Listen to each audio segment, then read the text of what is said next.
Hello, I'm Dennis Quaid. Thanks for joining us. As technology continues to evolve, leaders around the world are finding ways to combat our carbon footprint and fight climate change. These pioneers are leading the charge in an effort to protect the Earth for future generations.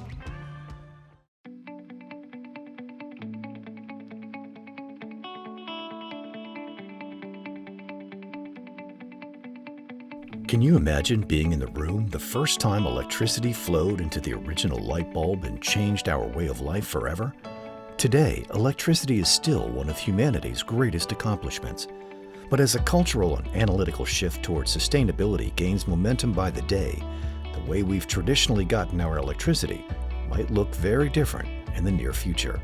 Today, when you look at how your power is delivered to your home, traditionally it's come from coal, from nuclear, from natural gas. Today what we're looking at is really taking different technologies, harnessing the natural resources that come to us every day.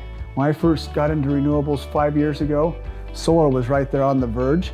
I got to see that technology get better and the cost of it come down. Taking care of our planet, but also reducing the uncertainty that we have in our daily lives for how much energy is going to cost us in the future. It's night and day when you compare the impacts of a fossil fuel fired power plant versus a solar project.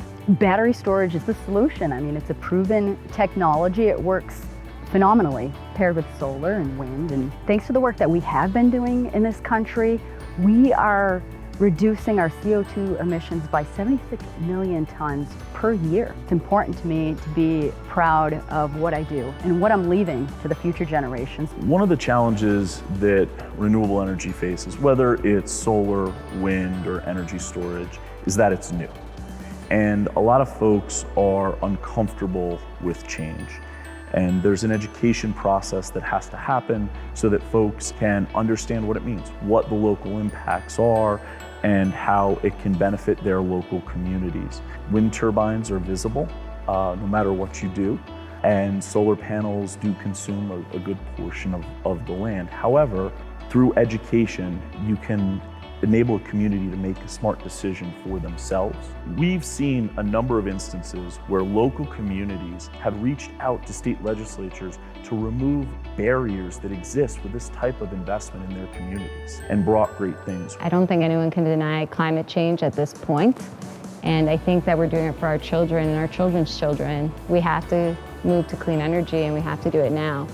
Today, S-Power is operating solar and wind generating facilities across the nation, championing sustainable energy while deeply investing in the very communities in which they operate.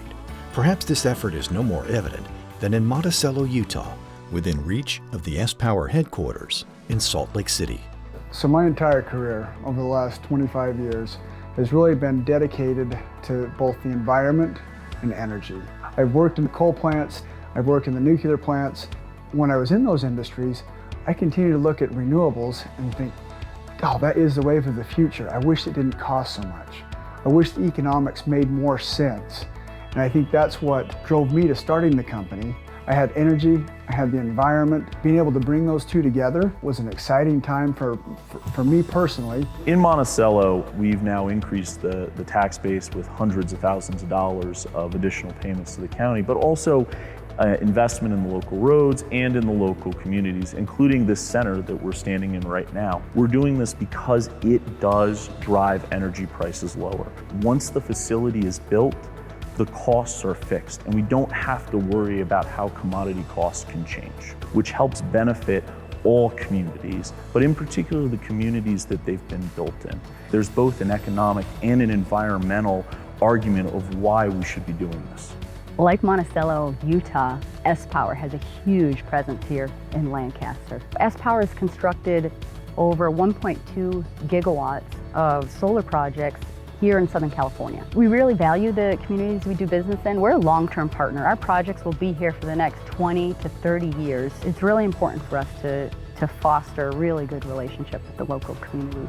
Since S-Power's been here working in Lancaster building these projects, Lancaster's unemployment rate has dropped from 7.5% down to 3.5%. We can combine solar, wind, and storage and truly take over the grid to make it a renewable source of energy, I think that the more cities and the more states that adopt this technology, what a big difference we're making in our environmental footprint. Education is the key. Getting people excited about what we're doing when they understand the impacts that we have in the communities that we've worked in, like Lancaster, like Monticello, Utah. We not only did something good for our community, but we also did something good for our future generations. We're glad you could join us today. I'm Dennis Quaid. See you next time.